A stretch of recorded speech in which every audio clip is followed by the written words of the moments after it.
My name is Anna, and I'm 27 years old. I've spent almost my entire working life at the family company in Chicago, a business my father built from the ground up. It's a company worth $200 million, a testament to his relentless work and vision.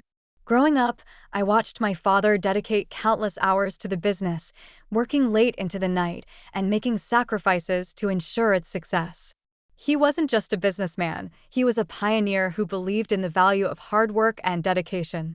My parents always encouraged me to follow my path, but despite their support for my independence, I felt a deep connection to the company. I wanted to be part of something that represented my father's dreams and efforts. So, after college, I chose to stay and contribute to the business rather than seek a career elsewhere. I was lucky to have Sam, a seasoned employee, as my mentor. Sam, who was likely in his mid-40s, had a wealth of experience and a patient demeanor that made him an ideal guide. He helped me understand the inner workings of the company, teaching me everything from the basics to the more complex aspects of running a $200 million enterprise. His mentorship was crucial in my development, and I took pride in learning every detail about the business.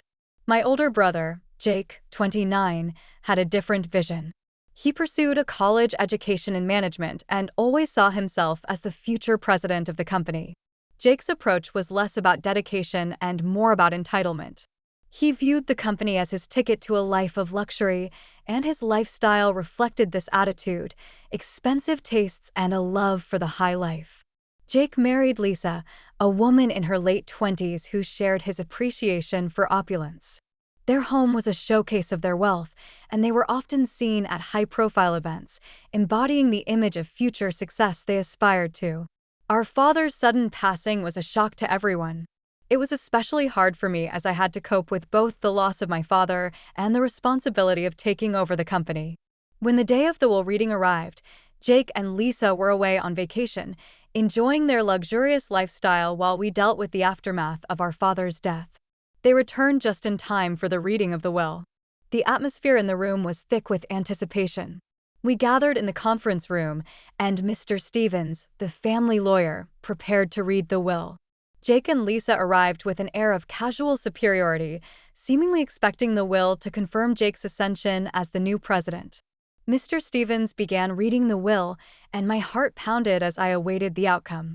As per the wishes of John Thompson, Mr. Stevens announced the company, including all its assets valued at $200 million, will be inherited by Anna Thompson. The room fell silent. Jake's face went pale, and Lisa's eyes widened in disbelief.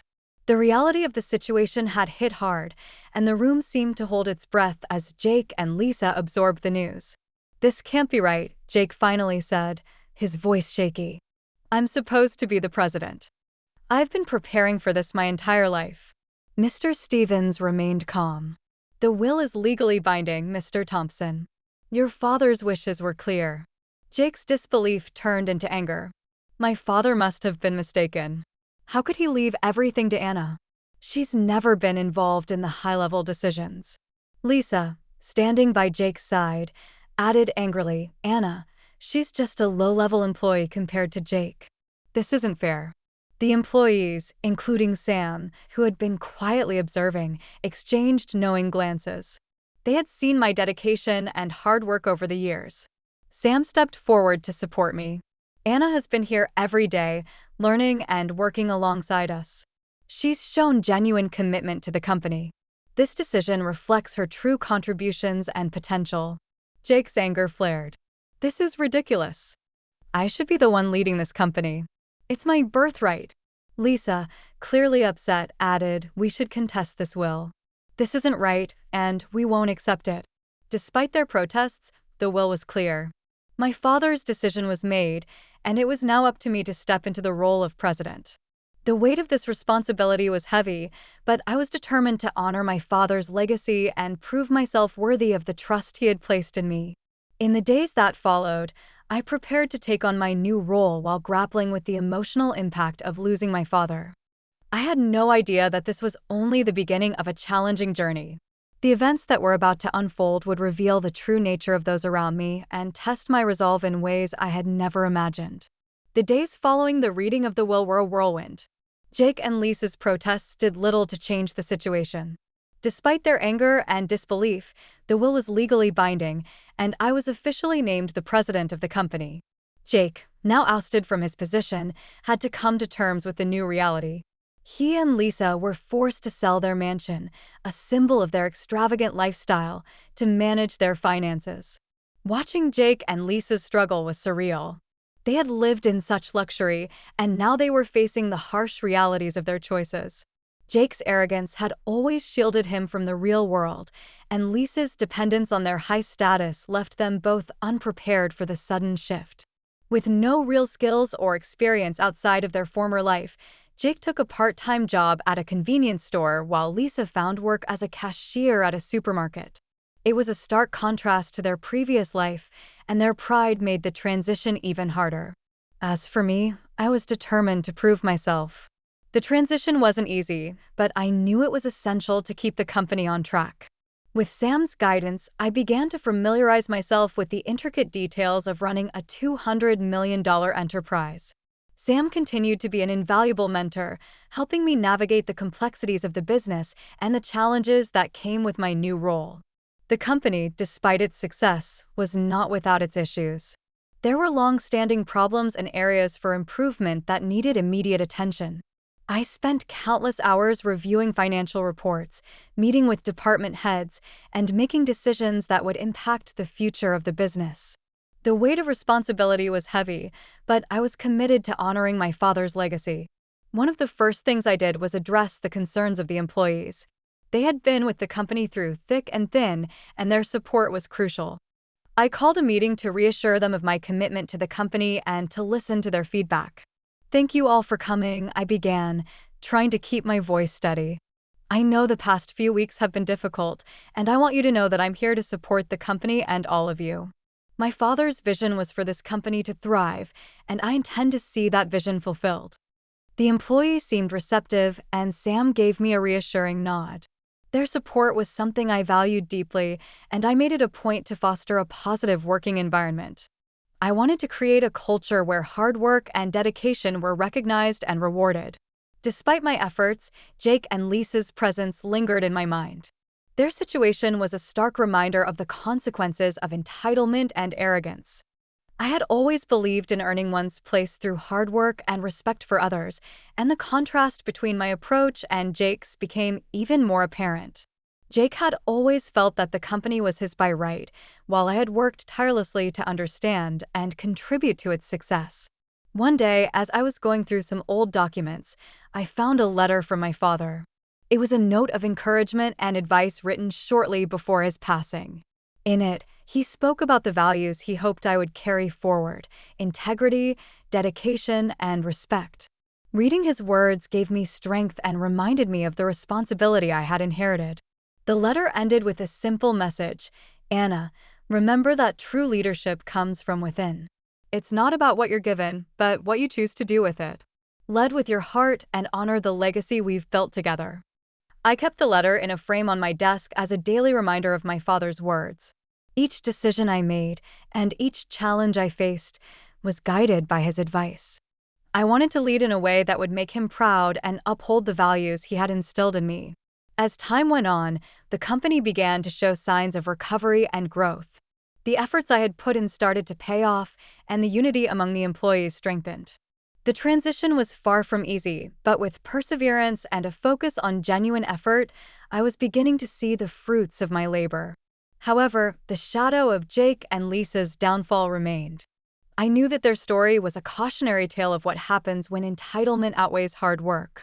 It was a stark reminder of the importance of humility and respect, values that I had embraced wholeheartedly. The journey had just begun, and there were many challenges ahead. I was determined to face them head-on, guided by my father's legacy and the support of those who truly believed in the company's future. Little did I know the path ahead would test me in ways I couldn't yet imagine, revealing the true character of everyone involved and shaping the future of the company in ways I could only hope for. Months passed, and life at the company began to settle into a new rhythm. We were making progress, and I felt more confident in my role. The company was regaining its footing, and our efforts were starting to show. But amid our successes, Jake and Lisa's struggle was a constant reminder of how their sense of entitlement had led to their downfall. I still heard occasional snippets about Jake's situation through mutual acquaintances. The news was often grim.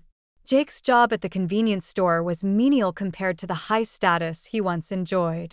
Lisa, too, faced challenges working as a cashier, a role far removed from the luxurious lifestyle she had been accustomed to. Their pride made it difficult for them to openly discuss their difficulties, but it was evident that their lives had been turned upside down. One afternoon, I received a call from Sam. "Anna, I think you should come by the office early tomorrow. We need to discuss some issues that have come up." The tone of his voice was serious, and I could tell it was something important. I agreed to meet him, and the next morning I arrived at the office early. Sam was already there, waiting in his office. "Good morning, Anna," Sam said, motioning for me to sit down. "We've been having some issues with one of our major clients. They're considering pulling their account due to some unresolved problems." I listened intently as Sam outlined the situation. The client's dissatisfaction was largely due to some lapses in our service, which had happened before I took over. It was a critical account, and losing it would be a significant blow to the company. "We need to act quickly," Sam continued. "I've already scheduled a meeting with the client, but we need to come up with a plan to address their concerns and convince them to stay." I spent the rest of the day working on a strategy to save the account. It was a challenge, but I was determined to resolve the issue. By the end of the day, we had a comprehensive plan in place, and I felt confident about the upcoming meeting. The meeting with the client went well. I presented our plan and assured them that we were taking immediate action to address their concerns. After a tense discussion, they agreed to give us another chance. It was a relief and a testament to the hard work of everyone involved. As the days went by, the company continued to improve. We were regaining lost ground and building a stronger foundation for the future. But despite the progress, Jake and Lisa's situation weighed heavily on my mind. Their story was a painful reminder of the consequences of entitlement and arrogance. One evening, I received an unexpected visitor at the office. Jake, looking weary and disheveled, stood at the door. I was taken aback. "Anna," he said, his voice tinged with frustration and desperation. "Can we talk?" I nodded and invited him in. We sat in my office, and he began to speak, his tone a mix of bitterness and resignation. "I didn't think it would be this hard," Jake admitted. "Lisa and I thought we could get by on our past status, but we were wrong. It's been a tough road, and I'm struggling to find a way back." I listened, trying to understand his perspective. "Jake, you've always believed that the company was your right, but it wasn't just about the position. It was about the work and respect that come with it. Entitlement doesn't lead to success. Hard work and humility do." Jake's face showed a flicker of realization, but he didn't respond immediately. "I know you're right," he finally said. "I guess I didn't fully appreciate that until now. I've been trying to make sense of it all."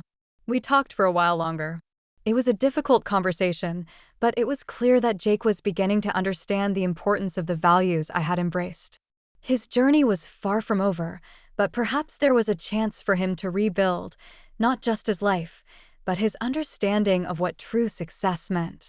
As Jake left the office, I felt a mixture of emotions. It was hard to see him in such a state, but it was also a reminder of the importance of the path I had chosen. The contrast between our journeys was stark. While I worked hard to restore and build the company, Jake faced the harsh reality of his choices. The lessons from these experiences were becoming increasingly clear. True leadership and success come from genuine effort and respect for others, not from entitlement or a sense of inherited privilege. It was a painful but necessary lesson, and it was shaping both our lives in ways we hadn't anticipated. Little did I know the challenges ahead would test these lessons even further, revealing more about our characters and the true nature of success. The months that followed Jake's visit were transformative for both him and me. While I continued to focus on strengthening the company, Jake and Lisa were slowly adjusting to their new reality. Their struggle was evident, but so was Jake's effort to learn from his past mistakes. One day, I received a call from Sam, who sounded unusually excited. "Anna, I think you should come to the office. There's something you need to see." When I arrived, Sam was waiting with a wide grin. "Look at this," he said, handing me a document. It was an article from a major business magazine featuring our company. The headline read, "Chicago's Resilient Business: How Dedication and Leadership Made a Difference." The article praised the company's turnaround under my leadership and highlighted the improvements we had made. It was a moment of pride and validation for all the hard work we had put in. As I read the article, I couldn't help but reflect on how far we had come. The company, now valued at $200 million, was thriving and gaining recognition. The sense of accomplishment was immense, but it was also a reminder of the values that had guided us through tough times: humility, hard work, and respect. A few days later, I received a letter from Jake. In it, he expressed his regret for his past behavior and acknowledged the lessons he had learned. He wrote about his ongoing efforts to rebuild his life and find a new sense of purpose. "I've come to understand that success isn't just about a title or wealth," he wrote. "It's about the work you put in and the respect you earn along the way. I'm learning that now, and I wanted to thank you for showing me that."